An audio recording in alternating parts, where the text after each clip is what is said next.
자, 먼저 김영선 의원의 대리인이라고 자청하는 분의 위임장을 먼저 잠깐 보시겠습니다.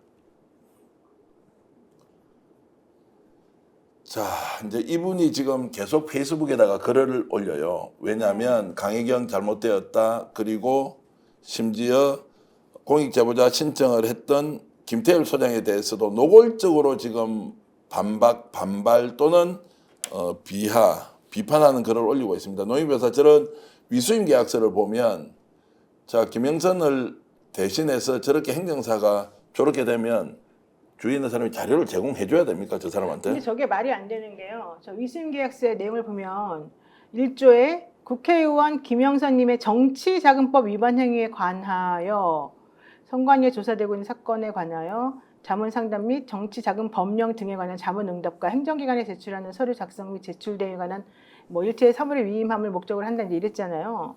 근데 그러면서 2조에서는 행정사법 제2조에서 정한 일체의 권한 위임한다 했는데 행정사는 변호사가 아니거든요. 그래서 저기서 말하는 정치자금법 위반 행위에 관하여 선관위에서 조사하고 있는 사건에 관하여 과연 자문상담 혹은 정치자금법 등에 관한 자문응답 이런 걸 할 수 있는지 모르겠어요. 근데 행정사는 행정기관에 제출하는 서류 작성할 수 있어요. 제출 대행도 할 수 있거든요. 그렇지만 그 외에 나머지 건 못하는데 행정사법 2조를 살펴보게 되면 행정기관에 서류 제출하는 거 할 수 있다, 작성할 수 있다, 그런 종류 서류를 작성할 수 있다. 권리 의무나 사실 증명에 관한 서류도 작성할 수 있다. 또 행정기관의 업무에 관한 서류를 번역할 수 있다. 그다음에 뭐 인허가 관련된 행정기관에 신청하는 청구나 신청 등을 대리할 수 있다. 이건 있고요. 6호에 행정관계법령 및 행정에 대한 상담 또는 자문에 대한 응답을 할 수 있다 나오거든요. 그러니까 이거는 행정관계에 대한 것만 할 수 있다고 되어 있기 때문에 저렇게 변호사인 김영선 의원이 자신의 정치자금법 위반 행위라고 하는 이런 형사적인 문제에 관련한 자문상담 및 이런 자문응답을 저분에게 위임한다는 거는 저는 안 된다고 지금 판단합니다. 자, 이제 저분이 지금 계속 강혜경 씨 그리고 김태일 소장에게 이제 문자를 보내면서 좀 폭언에 가까운 얘기를 합니다. 심지어 어떤 이야기가 있느냐면 김태일 소장에게는 배신의 명분이 없음에도 배신의 칼을 꽂고 그리고 배에 칼을 찌르고 더 나아가 찌른 칼을 돌려서 배의 내장 휘저어서 수술도 하지 못하게 하는 것이 아닐까요? 다시 한번 성찰하고 3번 참으세요. 이게 이제 김태일 소장한테 보낸 내용입니다. 그리고 여기에 대해서 공포감을 굉장히 지금 많이 느끼고 있고요. 주위에서 이제 김태일 소장과 강혜경 씨에 대해서 뭔가 공격을 하고 있는 것 아니냐. 저 사람이 지금 페이스북에 글을 계속 올리면서 자, 김영선으로부터 뭔가 위임장을 받아서 하고 있으니 자, 회계장부 내한테 다 보내라. 그리고 네가 녹취가 있다면 그것도 공개하라. 그거 내가 법률 대리인이다. 이렇게 이제 나서고 있는 상황 어떻게 보십니까? 일단 저는 오늘 오윤회 역할이에요. 네, 예. 시민 상식으로 물어보겠습니다. 이 법률가 노영희 변호사가 이제 저 대리인이라는 사람의 이제 지위에 대한 설명을 했잖아요. 저는 이번 명태균 일이 진행되는 동안 한국의 정치인이거나 고위 학력을 지녔다는 사람들이 어떤 모습인가. 김영선 의원이라는 사람 다 알다시피 5선 의원이고 지난번 국회 때는 국회 부의장에도 도전했던 사람이에요. 세상이 우러러마지 않는 서울 법대식이나 나오신 사람이에요. 그 밖에 뭐 화려한 이력이 있는데 자기 입장 하나 스스로 밝히지 못해갖고 대리인을 내세워요. 그 대리인이라는 사람의 저 어투를 보면 뭐 내장을 뭐 어떻게 하겠다고 저런 수준의 사람이 지금 대리를 하고 있어요. 이들이 대표하고 있는 게 소위 보수 정치권이라는 거예요. 저런 수준의 사람, 저런 수준의 언동으로 뭘 대리하겠다고 하고 뭘 협박하겠다고 하는 것인지에 대해서 정말 나라가 창피하다. 내가 이 나라에 소속돼 있다는 것 자체가 창피하다. 만약에 한국이 전 세계 언론에 주목받는 나라에서 이게 하나하나 그대로 일본이나 미국처럼 뉴스가 된다고 생각해 보세요. 얼굴을 들 수가 없는 상황이 벌어진 거예요. 지금 회계보고서와 회계장부 등 원본을 자신에게 인계하라고 권고해달라고 김태열 소장님에게 이제 얘기를 합니다. 강혜경 씨가 회계 책임자였으니 그런 서류를 달라는 얘기인데요. 지금 현재 문제는 이 사건은 단순히 민사적이나 하고 뭐 둘 간에 서로 그냥 이거 서류 보여줘 이런 식의 지금 문제가 아니고요. 형사적으로 여러 번의 압수수색과 여러 명의 피의자가 지금 관련되어 있는 그런 사건이라서 회계 보고서와 회계 장부는 이 사건에서 매우 중요한 형사적인 증거가 됩니다. 네. 그런 것 등을 본인에게 인계하라고 할 권한이 없습니다. 본인이 아까 제가 행정사법 2조와 그에 따른 별표, 대통령령으로 정해져 있는 업무 범위에 대해서 제가 아까 말씀을 잠깐 드렸는데요. 석정근님, 제가 지금 강혜경 씨의 대리인으로서 사실은 석정근님에게 내용 증명을 보내려고 했어요. 오늘 이 방송 보시고 본인이 저에게 만약에 뭔가 할 얘기가 있으면 하셔도 되지만 이런 식으로 협박하시거나 이런 식으로 지금 형사적인 처벌과 관련된 문서를 그냥 막무가내로 인수하라라고 하시는 거는 말이 안 되는 거니까 좀 자제를 해주시기 부탁드리겠습니다. 뭐 좀 하나 더 보태겠는데 예, 예. 이게 그냥 오윤회라고 생각하시고 예, 그냥 시민상식으로 정말 이 바라볼 때마다 욕지가 나고 하는 게 왜 그러냐면 우리가 지금 행정수반의 권능과 그 지위라는 거는 넘치게 거의 독재국가 수준으로 지금 보고 있잖아요. 근데 거기와 맞설 수 있어야 되는 입법 권능이 얼마나 없는가를 처절히 보는 거예요. 우리가 그냥 아주 굉장히 발전된 민주국가라고 하면 지금 우리가 뭘 보고 있어야 되냐면 이렇게 엄청난 정치 스캔들이 퍼져 있으면 국회 내 해당 상임위에서 꼭 국감이 아니어도요 청문을 해야 됩니다. 그럼 그 자리에 김영선 앉아있고 명태균 앉아있고 플러스 유관 정치인들 무슨 홍준표 시장이라든지 뭐 이준석 씨라든지 이런 사람들이 앉아서 국회의원들의 각 당의 국회의원들의 검증과 질문을 주고받아야만 이게 정상적이고 민주공화정적인 모습인 거거든요. 우리 꿈도 못 꾸고 있어요, 지금. 그래서 수사기관만 얘기를 하고 있는데 이 얼마 처참한 겁니까? 그러니까 일개 이제 뭐 행정사다 또는 일개 변호사다 하더라도 김영선 의원이 얼굴을 나타내지 않고 이 사람한테 위임장을 줘놓고는 알아서 하라고 하는데 이 사람은 정말로 듣기가 거북한 정도의 이런 내용을 폭력적으로 페이스북에 올리고 있고 당사자에게 뭔가 카톡이나 메시지를 보내고 있다라고 하는 것이 이제 놀랍기도 하고요. 근데 이 사람이 지금 김영선 전 의원과 어제 그제 연락을 직접 취했다는 거예요. 그저께라고 이틀 전에 연락을 했다고 하는데 박진희 교수 지금 검사들은 소재를 파악하지 못해가지고 소환을 해야 되는데 김영선 의원을 이 사람은 어떻게 김영선 의원하고 그저께 이틀 전에 연락을 취했다 이런 것은 어떻게 설명을 해야 돼요? 검찰이 그럼 수사를 하는 겁니까 안 하는 겁니까? 안 하는 거죠. 그럼 검찰은 이분을 통해 가지고 김영선 의원의 소재지를 찾아내야 되는 건데 안 하고 있다라고 봐야 되는 거고 이분 네이버에 검색해 보세요. 이름 나옵니다. 네. 재밌는 분이에요. 그러니까 이게 뭐 네이버에 다 있으니까 제가 개인정보 유출이 아닙니다. 보면은 다른 건 제가 안 읽어드릴게요. 종교 유교 그리고 또 반려동물까지 적어놨습니다. 네. 그리고 이제 한국선거행정사협회 회장 이렇게 돼 있거든요.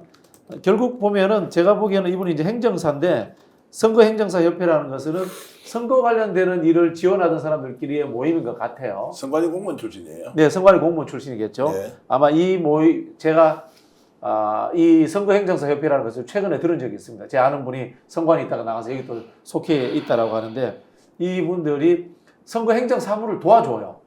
예를 들면 이분들이 하는 게 들어가서 회계 책임자 해주고 선거에 가가지고 회계 책임자를 해준다거나 선거 사무원이 해준다거나 이런 일들을 하는 자리지 이분이 정치자금법이라는 것은 법률적 위반 행위입니다. 거기에 법적 대리인이 된다는 것은 이건 좀 넌센스가 아닌가. 노영희 변호사도 이야기하셨듯이 제가 뭐 통화를 했을 때는 변호사가 세상에 뭘 아느냐, 판사가 뭘 아느냐, 내가 지금 법적으로 알고 있는 게 최고다라고 이제 강하게 주장을 하셨는데 김영선 의원과 관련된 엊그제 통화를 했다는 내용 그리고 국회 출석하라라고 했던 얘기를 제가 직접 들었습니다. 여러분도 함께 보실까요?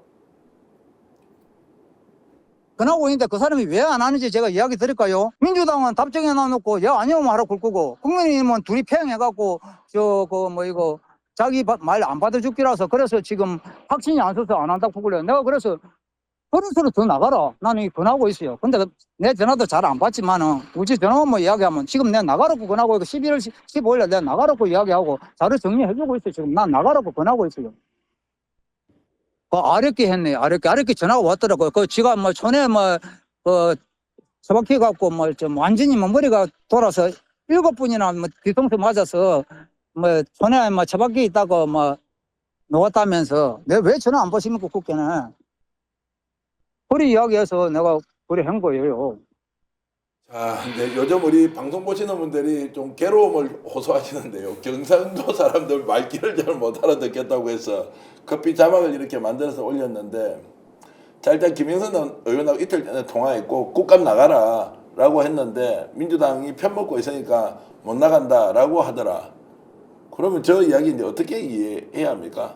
수사도 안 하고 있는 것이고 당사자는 누군가와 연락을 하고 있는 거 아니에요?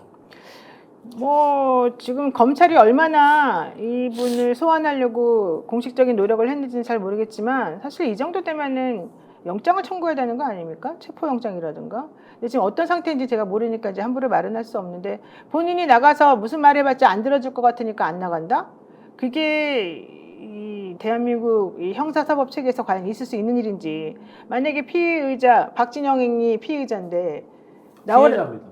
피의자인데 피의자면 예, 예. 나오라고 와서 조사받아야 되니까 나오세요라고 이제 제가 만약에 형사로서 혹은 뭐 검찰 수사관으로서 연락을 한다고 치면 아, 나 싫은데요. 내 말 안 들어줄 건데 뭐 하려고 내가 나가겠어요? 이 얘기잖아요, 지금. 그럼 과연 그것이 가능한지 이렇게 되면 수사는 어떻게 하고 형사적인 시스템은 어떻게 돌아가겠습니까? 그러니까 지금 저분이 말하는 건 이제 억울하다 뭐 내지는 공평하지 못한 상황이다라고 하는 걸 설명하고 싶어서 그런 거겠지만 본인이 그렇게 말하는 것 자체가 사실은 타당하지 않다는 것을 김영선 전 의원 자체가 알 수 있을 거니까 본인이 공인으로서 그동안 오선의 국회의원까지 했었으면은 이런 상황에서 정확하게 떳떳하게 나와가지고 당당하게 변호사로서 본인이 지금 변호사 한 지 얼마나 오래됐어요. 변호사로서 본인의 입장을 정확하게 밝히시고 남에게 자꾸 책임 전가하지 마십시오.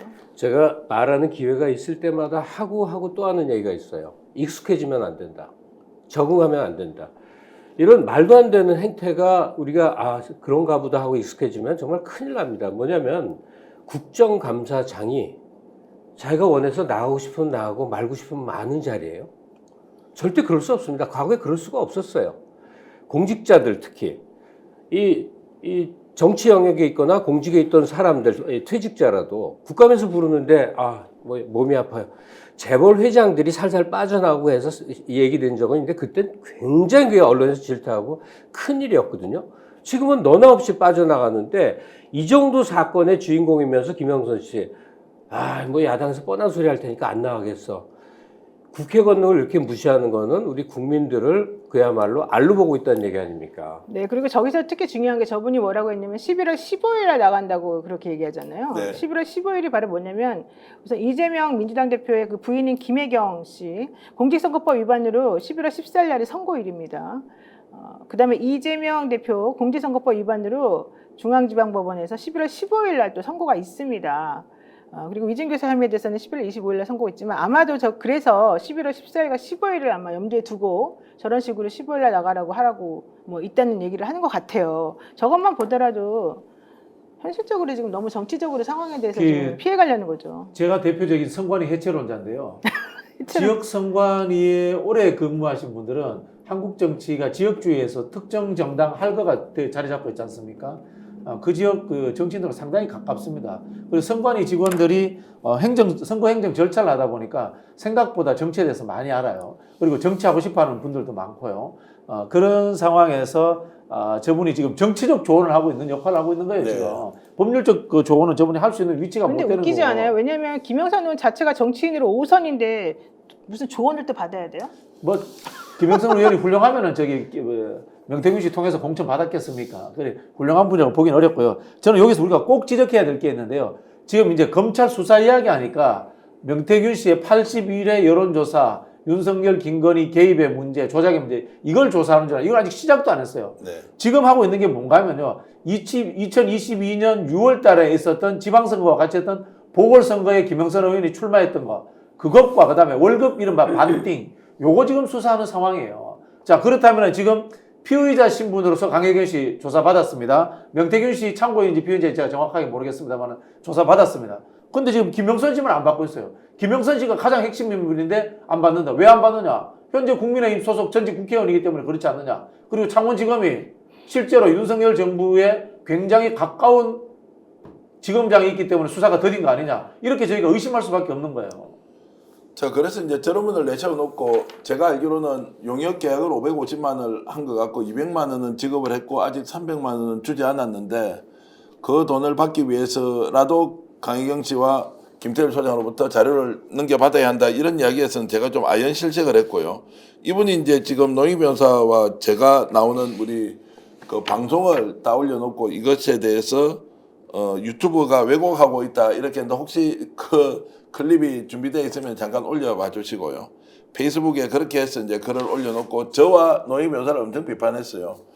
사실에 기반해서 저희들이 하고 있는데도 뭐 이렇게 비판을 하는 것은 자유이지만 이분에게 지금 법적 위임을 맡겨서 김영선 의원이 하고 있는 것은 더 놀랍다. 그래서 김영선 의원이 제대로 본인이 나와서 밝혀야 할 필요가 있다는 말씀을 꼭 좀 드리겠습니다. 감정적으로 대응하고 싶은 마음 전혀 없고요.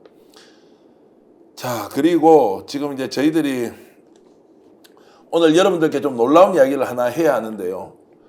어떤 목소리를 공개하는 것은 아니지만 취재하는 과정에서 명태균 대표의 주변 인물 가장 가까운 사람과 통화를 했는데 지금 현재 윤석열 대통령 부부, 김종인 위원장 그리고 홍준표 대구시장 등에 대해서 굉장한 섭섭함, 도무지 이해를 할 수 없다. 그 사람들한테 이용당해서 명태균 대표가 이렇게 됐는데 그들은 어떻게 하나같이 명태균 대표를 허풍쟁이 사기꾼 당장 감옥에 쳐넣어야 될 사람이라고 하느냐라면서 격앙된 목소리, 정말 울분에 찬 목소리를 직접 저에게 들려줬는데요.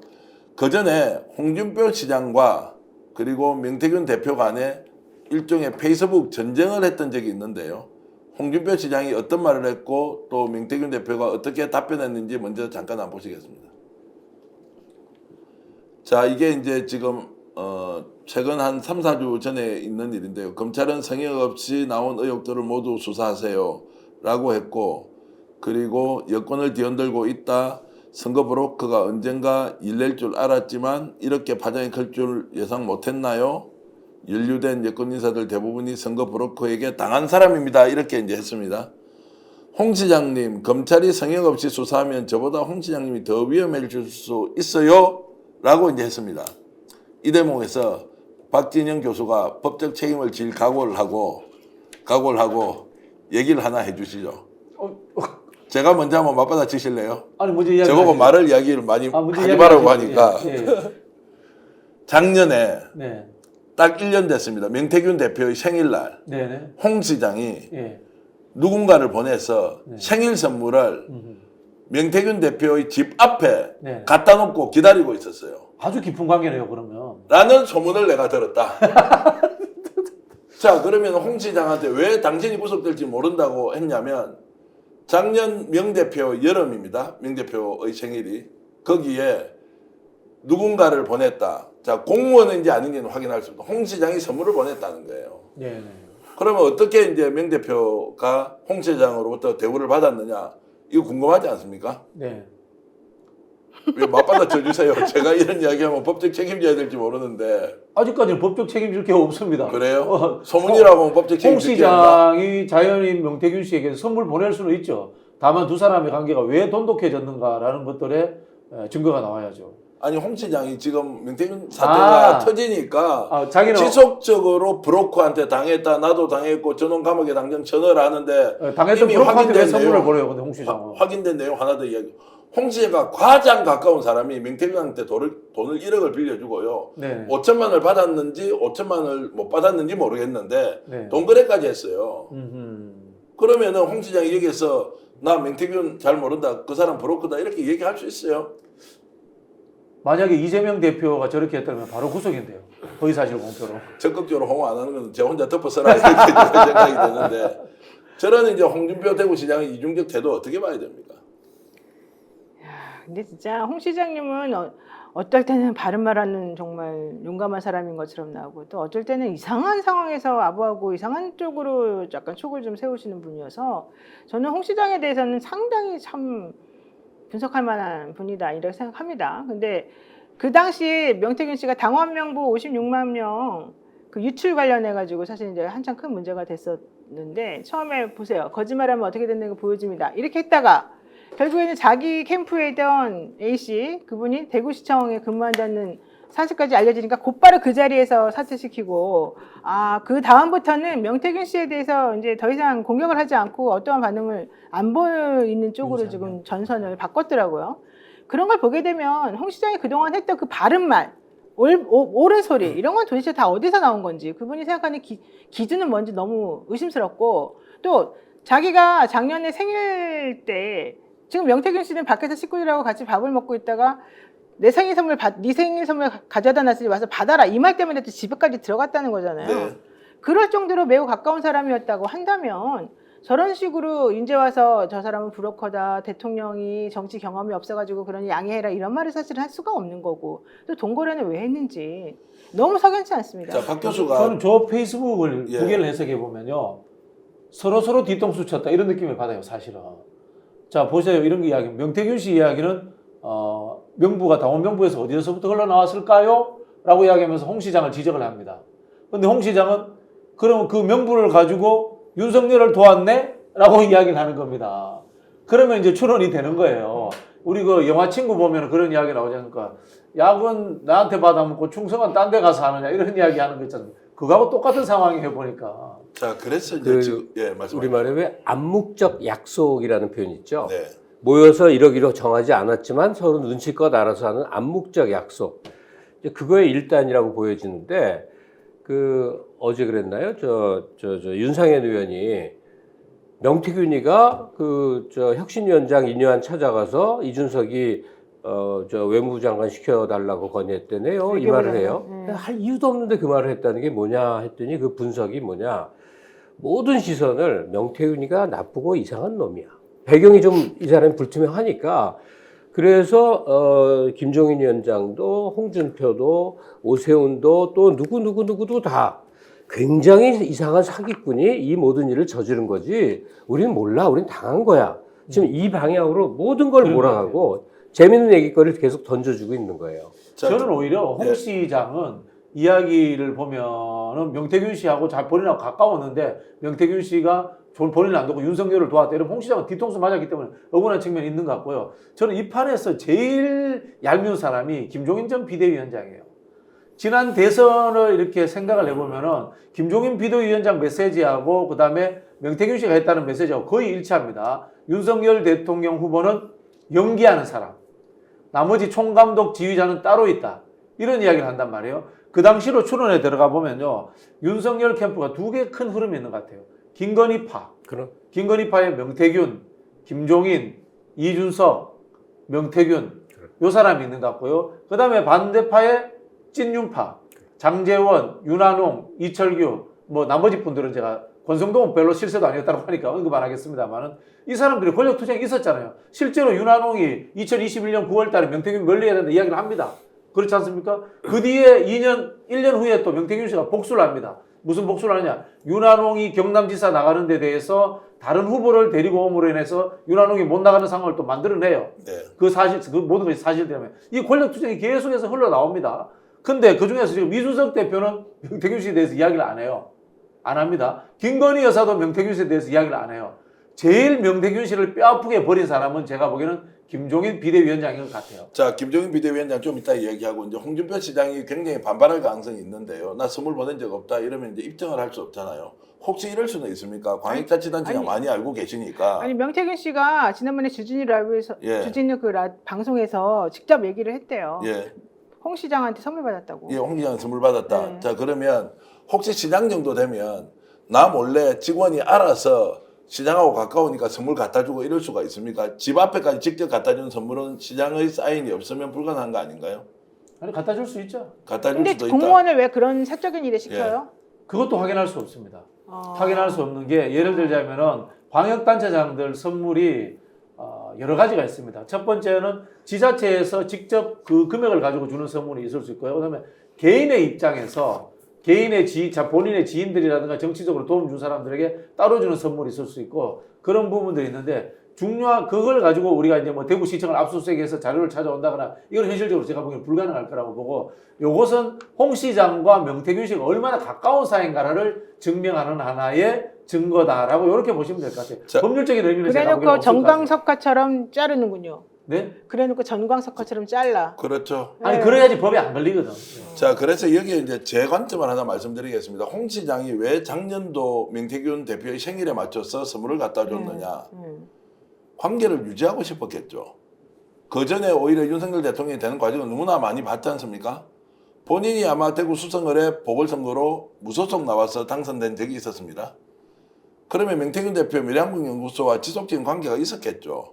그리고 작년도에 선물을 직접 갖다 줄 정도면 앞으로 차기 대권이나 차기 대구시장 선거를 위해서 명태균과 일정 관계를 유지하는 것이 좋다라고 생각할 가능성이 높다는 거예요. 홍 시장이 만약 선물을 안 갖다 줬으면 반론을 하시면 되고, 그리고 거기에 대해서 저희들은 그게 아니라는 거를 뭔가 입증도 우리도 해야, 입증해야죠. 입증해야죠. 입증할 자신 있죠. 입증할 자신은 스픽스에서 같이 해줘야지.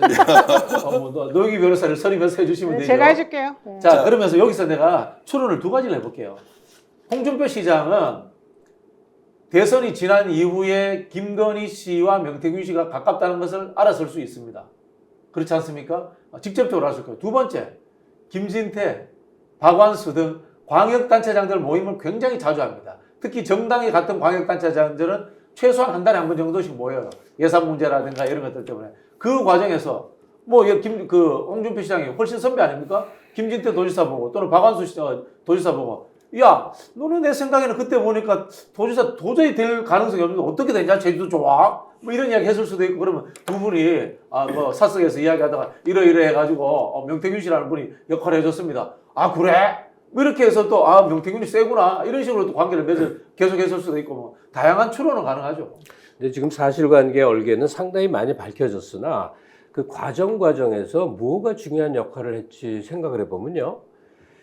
그 전계환 대표가 온갖 욕을 먹어가면서 명태균 씨와 통화를 해서 그 최초로 뭘 막 드러냈죠.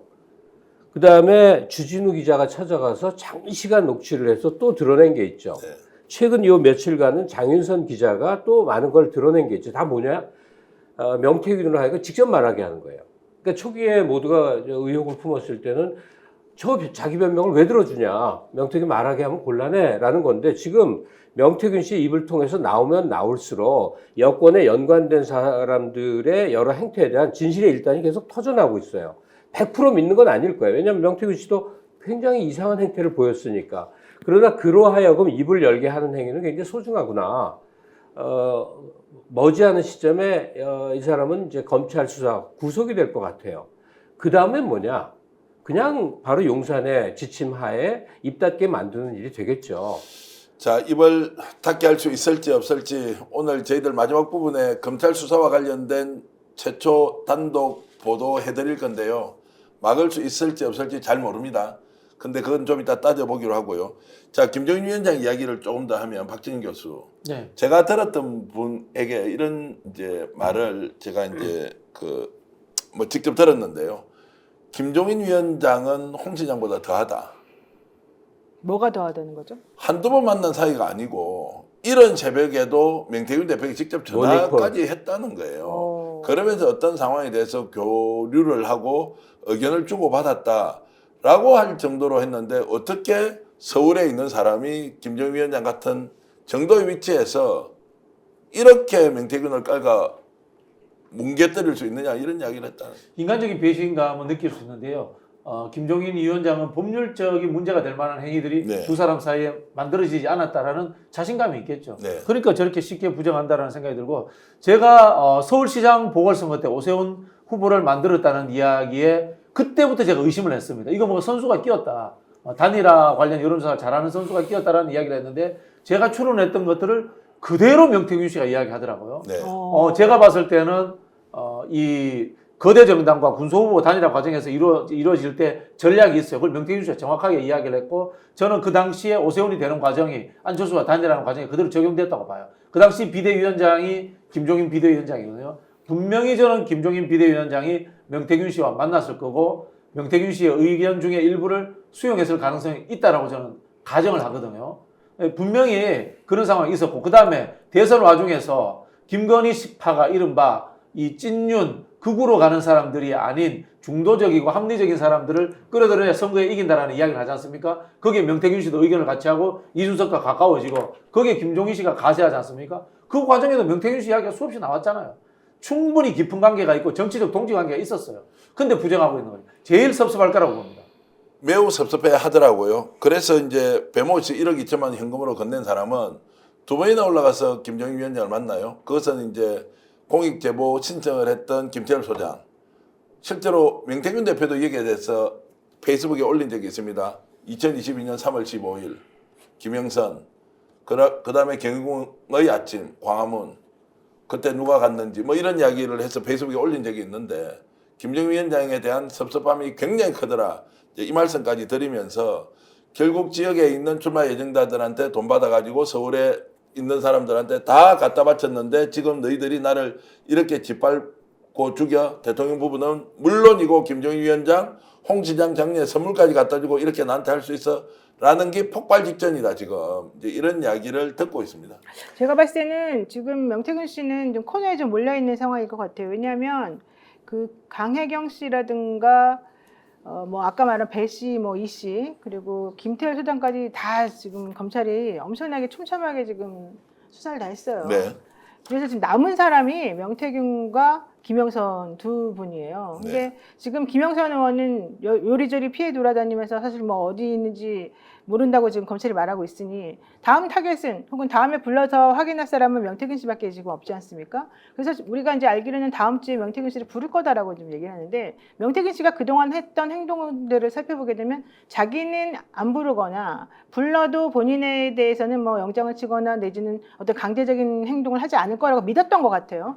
근데 제가 오늘까지 확인한 바로는 검찰에서는 명태균 씨에 대해서 사기 혐의 또 내지는 뭐 횡령 혐의 이제 이런 것들을 주로 지금 하고 있고 또 당연히 정치자금법 위반 관련해서는 이제 공범으로 지금 김영선 씨와 이제 좀 생각을 좀 하고 있는 것 같단 말이에요. 그러면서 구속영장 청구 얘기까지 지금 다 나와요. 자, 그 부분은 이제 잠시 후에 말씀을 나누기로 하고요. 지금 이제 명태균 씨와 관련된 부분은 아니 그러니까 예. 그러니까 이런 상황이 되면 본인의 입장에서는 너무너무 지금 불안할 거라는 예. 거죠. 그래서 현재로서는 이런 저런 걸 하면서 이 정권이나 이 여당 쪽에서 나를 좀 보호할 거라고 생각하고 또 보호 안 할 것 같으니까 오빠 카톡 이런 거 다 보내주면서 나를 보호하지 않으면 큰일이야 이런 걸 내보냈는데 결국에는 여기 지경까지 왔으니 이제는 본인도 선택을 해야 될 것 같아요. 네. 지금부터 다루는 내용은 검찰에서 확보한 정보 여러분들과 함께 공유하겠습니다. 명태균 대표를 구속시키겠다라는 방침이 있었다는 얘기가 오늘 오후에 갑작스럽게 널리 퍼졌습니다. 이유는 뭡니까? 알아보니까 명태균이 갖고 있다는 소위 말하는 윤석열 대통령 김건희 여사와의 대화 내용의 파일이 조사해보니까 없더라 라는 얘기인데 이런 검찰 내부의 분위기 믿을 수 있나요? 검찰이 그동안 기사 나온 거나 그동안의 상황을 보게 되면 명태균 씨가 내가 2,000장 또 200장 그런 얘기 했을 때요. 그거 찾아내려고 엄청나게 압수수색을 했다고 제가 이제 확인을 했어요. 그러니까 명태균 씨 주변뿐만 아니라 뭐 강혜경 씨 또 뭐 김태열 씨 누구누구 할 것 없이 또 배모 씨, 이모 씨 모든 곳을 이잡듯이 다 뒤졌대요.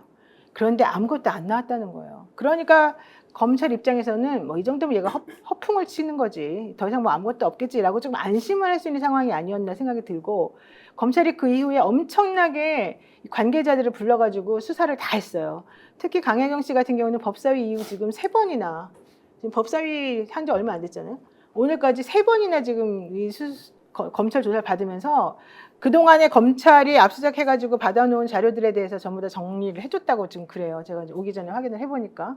그렇다면 검찰은 자신감을 가지는 거죠. 명태균 씨가 가지고 있다는 그건 없을 수 있다. 내지는 허풍일 수 있다. 또 그렇다면 이 사람을 빨리 불러서 영장을 쳐서 이 사람이 운신하지 못하도록 다른 데 어디 가서 뭔가 또 사고치지 못하도록 뭔가 좀 이 사람을 막아야 되겠다라고 하는 생각을 했을 것 같고 그러면 아마도 명태균 씨의 운명은 다음 주 정도면 갈릴 것 같거든요. 그러면 명태균 씨 이 상황에서 본인이 살 길은 하나다. 본인은 지금 이 정권을 믿는지 안 믿는지 모르겠지만 검찰의 저런 행동은 제가 봤을 때는 인신구속을 통해 가지고 입을 조금 막거나 뭔가 이 정권 내에 당신이 안 좋은 거를 말할 것을 못하게 하겠다는 신호같이 저는 보여요. 왜냐하면 이 창원지검의 검사장이 정말 대표적인 찐윤 검사잖아요. 그래서 제가 명태균 쌤한테 계속 얘기하는데 명태균 씨에게 얘기하는데 지금까지 돌아가는 판을 보시면 얼마나 그들이 빨리 당신을 배신하는지 얼마나 그들이 자기 살겠다고 당신을 이상한 사람으로 모는지 다 충분히 봐왔지 않습니까? 그러면 나 같으면 되게 인간적 배신감을 느낄 것 같아요. 본인이 잘했든 못했든. 이 상황에서는 우리가 반드시 해야 됩니다. 제가 공익적으로. 한 말씀 드리겠습니다. 일단 카모마일님 누가 재채기를 하였는가라고 글 올려주셨는데 카모마일 한 잔 보내주십시오. 네. 이게 앞뒤가 안 맞잖아요. 더 이상 증거가 없을 것 같으니까 구속시킨다. 이거 진짜 앞뒤가 안 맞는 말 아닙니까? 하루 이틀이 아니니까. 그러니까 이야기는 뭐냐면은 명태균을 구속시키더라도 더 이상의 밖에서 터질 증거가 없을 테니까 명태균의 입을 막을 수 있다. 이렇게 해석이 되거든요. 저희 쪽에서는. 그만큼 현재 창원지검을 믿지 못하겠다는 이야기입니다. 그래서 저는 이거 국회 법사위에서부터 따지고 들어가지고 명태균 씨 이 수사를 서울로 갖고 와야 된다는 생각이 들어요. 물론 이 검찰 독재 정부라는 하에서 대한민국 어느 검찰이든지 간에 명태균 씨에게 불리할 수 있습니다만은 그나마 사람이 숫자가 많으면은 양심적인 검찰이 있을 확률이라도 높아지는 거고 수도권에 오면은 쳐다보는 언론도 많아지고 국민도 많아지고 하다못해 국회도 있기 때문에 저는 창원지검에서 수사가 되는 것이 아니라 좀 더 많은 사람들, 좀 더 많은 국민들이 보는 앞에서 수사가 될 수 있는 방법을 찾도록 서로가 노력해 볼 필요가 있다. 이 말씀 좀 드리고 싶어요. 네, 맞는데요. 그럼에도 이 검찰이 어느 모습까지 왔냐면 검찰이 손을 댔다 그러면 이제 시민들은 어떻게 반응하느냐? 뭐 수사를 통해 사실을 캔다고 하는 게 아니라 기술 들어가는구나. 네. 예, 정치하려고 그러는 거구나. 증거가 왜곡되고 오염되는구나. 그렇구나. 생각하죠. 이제 이렇게 그래서 중앙지검으로 박은정 의원이 주장하듯이 와서 규모를 키워서 한다 하더라도 이건 기술 들어가는 건데 그 기술의 내용이 뭘까 생각을 해보면 우리가 절대로 속으면 안 된다. 그 법 기술의 핵심은 뭐냐? 검찰이 그동안 해온 수법은 법 조항으로 아주 작은 걸 갖고 키워서 표창장 위조라는 혐의로도 4년 때릴 수도 있고 어마어마한 범죄적 사실도 법 적용만 해서 매우 작은 걸로 만들 수 있어요. 그러면 명태균에게 어떻게 접근할지는 눈에 보인 듯합니다. 수사를 할 때는 너 이제 무기징역감이야 엄청나게 하면서 정작 때리는 건 뭐냐? 집행유예 나올 수 있는 작은 거, 법 적용을 아주 작은 것만 하는 거예요. 입 다물게 만드는 거죠. 명태균 씨도 그 정도는 앞뒤 재고 있을 거예요. 그리고 지금 검찰이 가서 뭐 몇 가지 자료 뒤졌더니 허당이더라 하지만 명태균 씨 그동안 행적을 보면 유력한 자기 증거물들을 분산해서 필요한 때 누군가 대행해서 폭로하려는 준비를 안 했을 리는 없죠. 그건 뭐 생사 권리 문제인데. 근데 이 과정에서 도저히 검찰의 수사는 우리가 기대할 것도 믿을 것도 없으니 그렇다면 이게 우리 여론 압박과 사회적 관심 환기를 통해서 증언자가 지금 강혜경 그리고 김태열 두 분뿐이지만 그 과정에서 녹취를 듣고 뭐를 듣고 이 다수가 훨씬 더 있습니다. 그냥 김건희 목소리 한번 들었습니다라는 공무원이 있을 수도 있어요. 굉장히 많은 사람이 있다는 거죠. 그들도 익명이건 자유롭게건 말할 수 있는 공간을 자꾸 만들어 나가는 게 지금 할 일이 아닐까 싶어요. 자, 그런 분이 실제 존재하고 있고요. 명태균 대표와 가장 직원에서 오랫동안 대선 과정에 함께했던 분이 있습니다. 그분이 지금 고민하고 있고 우리 방송 보고 계실 수도 있는데요. 그러면 또 다른 사실이 드러날 수도 있습니다. 용기 내서 정말로 공익제보 위치에 오시면 좋겠고요. 제가 그분한테 문자 보냈는데 예. 답은 안 하시더라고요. 예. 아니 순진하게 좀 얘기할게요. 공익제보하는 분들께 뭘 부탁드리냐면요. 국힘을 좋아할 수도 있고 민주당을 좋아할 수도 있고 그 상관이 아니에요. 지금 우리 같은 사람이 뭘 걱정하냐면 야 용산 지금 위기에 몰리니까 이게 준전시 사태 만들어갖고 안보 위기로 돌파할래 하는 거 아니야? 그러면 안보 위기라는 건 곧장 경제 폭망으로 이어지는데 회복 불가라는 얘기를 많이 하거든요. 그렇다면 지금 공익시켜할 사람 나 정의감 한번 하려는 게 아니라 나라를 구하는 일이 되는 거예요. 네. 왜냐하면 안보 위기를 본격 점화시키기 전에 이 진실을 확 키워갖고 포위를 하게 되면 용산도 더 이상 큰 수를 쓰지 못하게 됩니다. 예. 자, 더불어님께서는 녹취록 없더라 언론 플레이 해놓고 구속시켜 정글 인멸하려는 것 같네요. 이렇게 주셨고 녹수님은 명태씨 공익제보자 하세요. 빨리 공익제보로 돌아오세요. 고래님도 주셨고요. 명태균님 정신 차리세요. 라고 김희님 그리고 로사님께서는 명태균 기자회견 해라. 자, 제 마음도 똑같습니다. 오늘도 제가 문자를 넣었는데 결국 정의와 진실의 편에서 나라 걱정 함께 해보자고 했던 저와의 약속 정말 지켜주시길 바라고요. 또 한편으로는 지금 검찰이 그 언론 플레이를 한다고 하는데 혹시 박진영 교수 제가 용산이다 검찰이다 이렇게 지칭은 하지 않겠습니다. 정보력이 부재한 거예요. 명태균 녹취가 4개가 있고 많은 분들이 산소에도 묻어놨다. 오늘 또 제가 어느 한 분 취재하니까 분명히 어디에 있다라고 지목하는 분도 있었는데 혹시 정보력이 없으니까 그냥 일종의 희망 고문하는 거예요. 아니 뭡니까? 정신 승리하는 거예요. 없다. 바로 감옥에 쳐넣어. 이러면 제일 깔끔하고 좋지 않습니까? 이렇게 해서 혹시 무리수를 두고 있는 거 아니냐 이런 얘기. 잠깐만요. 이건 예. 이 시점에서 진짜 중요한 질문인데요. 예. 지금 전교안 대표도 알고 있는 것을 왜 검찰은 모르죠? 저는 모를 그게 수 이해가 안 있겠죠. 가는데요. 모를 수 아니 있죠. 검찰이 그렇게 수사를 못해요? 어디에 압수수색하든지 상식적으로 생각해보더라도 이 중요한 증거가 있으면 본인이 안 가지고 있겠죠. 그럼 믿을 만한 누군가에게 맡겨놓거나 갑자기 어디가 정관 넣어놨겠죠. 대표를 압수수색하면 어떡합니까? 그렇게 해서. 아니 이분을 왜 압수해? 이분은 그냥 참고인인데 이분이 알려줘야죠. 아니 만약에 알려주는 게 안다면. 아니고 알려주면 그것도 중요한 건 훼손할 수도 아니 지금 있으니까. 느낌이 노 중요한 건- 변호사께서 아니, 근데- 정기한 대표가 어디 숨겼는지 알고 있는 것처럼 저는 그렇게 그렇게 이야기하시면 안 돼요. 저는 그런 촉이 오는데 아니 그게 중요한 게 아니라 예. 제가 말하고 싶은 건 검찰의 이상한 태도예요. 검찰이 그렇게 능력 있는 그 수사관을 파견이나 2명이나 검사를 또 파견했다고 했잖아요. 근데 왜 그 사람들은 그렇게 못 찾아요? 나는 그게 너무 이해가 안 가요. 아니 촉도 아니고 사실이에요. 이거 왜 증거가 이렇게 있잖아요. 못 찾아요? 왜 이렇게? 주진우 기자가 명태균 씨 만나러 내려가니까 주진우 도착하기 전에 용산 관계자가 와서 명태균 너를 만나지 말라고 호소했대. 그러면 그걸 어떻게 알았느냐? 쥐두새도 모르게 내려갔는데 도청했다는 거예요. 그러니까 명태균을 둘러싼 모든 관계인들은 전기한 선생님도 지금 핸드폰 도청당하고 있을걸요? 아이고 뭐 차라리 도청 당해가지고 뭐 참요. 아는 대로 그리고 저도 뭐 뭔가 도청 당하면 잘못이 나오면 그러면 잡혀가겠네. 아니 이분처럼 이렇게 수사 이렇게 조금만 이렇게 취재하려고 해도 다 알아내는 사실을 왜 우리 검찰 근데 관계자들은 노영 변호사 모르는지 내 모르겠네. 무시해야 돼. 조금만 취재하는 게 아니라 하루 종일 전화해가고 연결하고 이분 저분 어떻게 됐는지 확인해보고. 정계환 위너 아닙니다, 최고입니다. 아닙니다. 혹시 우리도 이제 어떻게 될지 모르기 때문에 그것보다 더 중요한 것은 여러분들께 기왕에 전해드리는 정보가 정확해야 한다 이런 것이고요.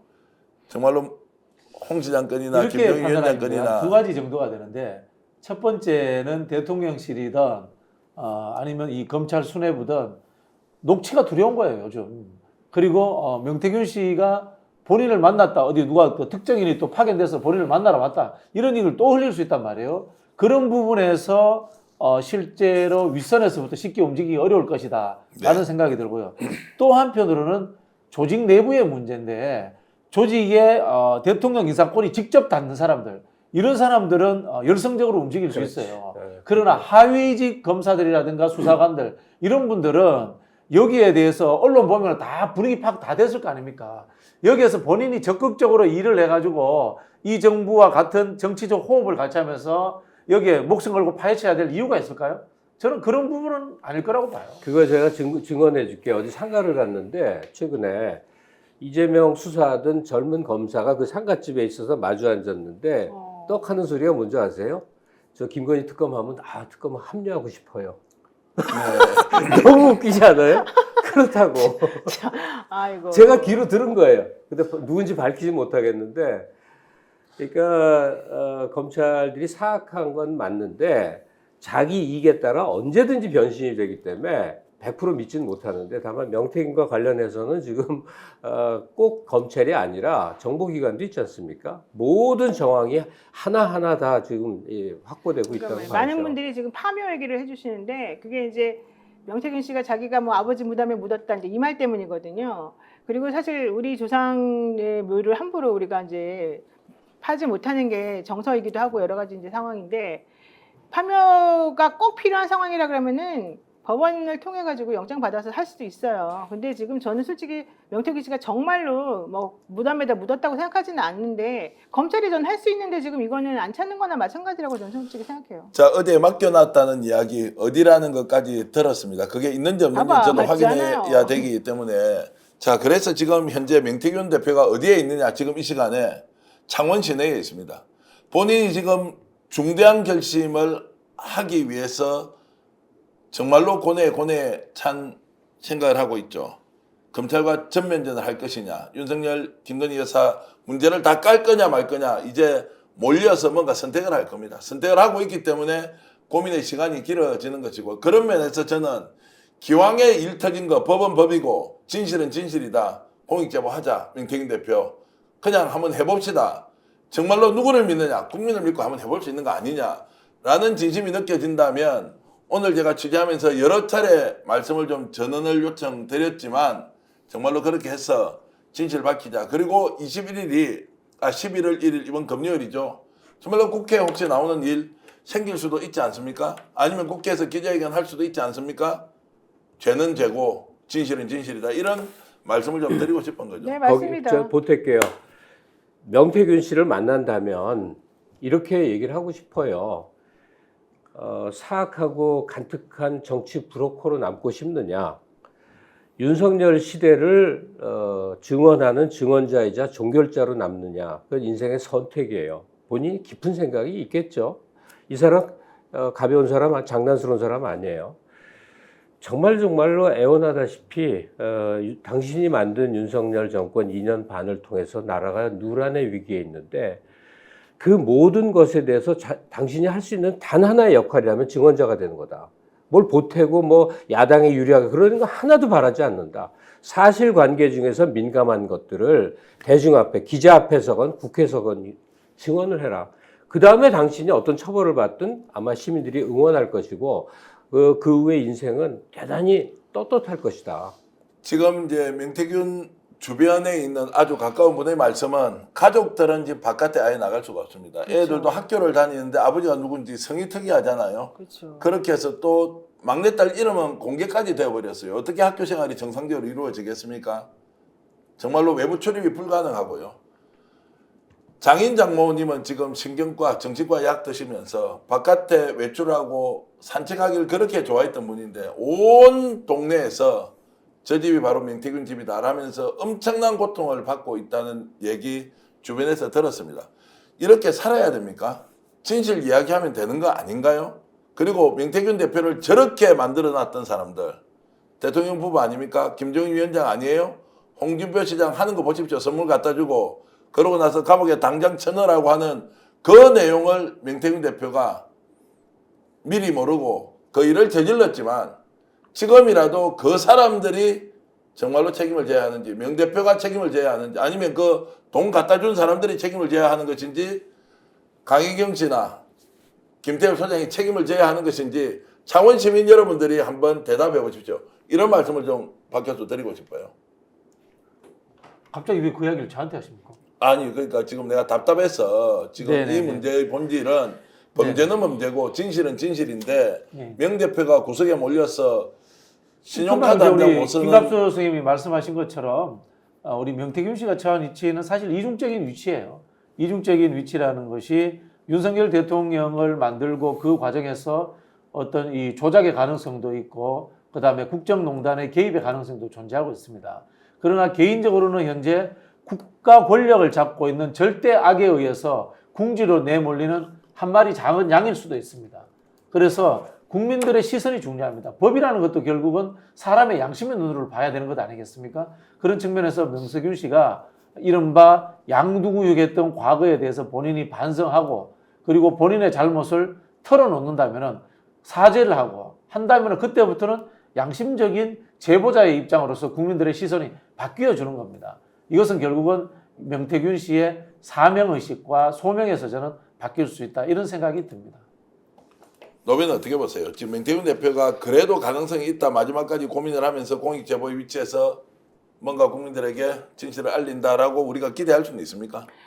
이게 이제 한번 계산을 한번 해보세요. 아마 본인도 생각을 해볼 텐데요. 예컨대 지금 이 정권이 당신을 지키려고 하는 태도인지 아닌지 실질적으로 공익제보자가 되려면은요, 국회에 자신이 이제 부패범죄 같은 거는 국회에다가 신고할 수가 있고 나머지 뭐 정치적인 문제라든가 여러 가지 400 몇십 개에 해당하는 그런 범죄, 특히 이제 이번 사건과 같은 경우는 건익이나 공수처에 신고할 수가 있습니다. 그러면 명태균 씨가 건익이는 제가 좀 사실 안 믿으니까 공수처 같은 데다가 만약에 신고를 하면서 본인에 대해서 공익신고자로서의 지위를 부여해 주세요라고 하면 지위를 부여해 줍니다.